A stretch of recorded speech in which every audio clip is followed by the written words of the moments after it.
মুস্তাকিম কই কিলো ওই দিকে চলে গেছে ভিডিও খাই দেবে তোর কোনো বিশ্বাস আছে আসো টুপি মাছ কেন আসো যাও এখানে ঘোরো এখানে ওই পাখিটা দেখো তুমি আসো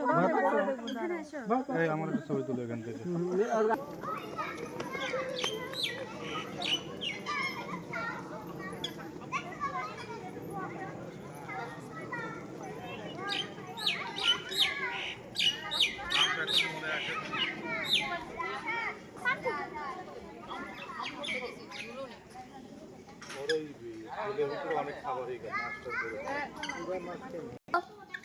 আমি কালিম পাখি ইয়ার গান্ধে মারছি হ্যাঁ আব্বু এই যে ছোট ছোট হ্যাঁ। পাখি না ছোট ছোট পাখি ওইটা কি গো ওই ছোট ছোট বলছি কালিম পাখি আমরা ওই যে আরেকটা ওইটা কোনটাই কিনে তাই না আর ওটা কালিম পাখি রাজা হাঁস আরেকটা নিম ওটা হাতে মারলো ওটা হাতে মারিছি কিছুই কই নাই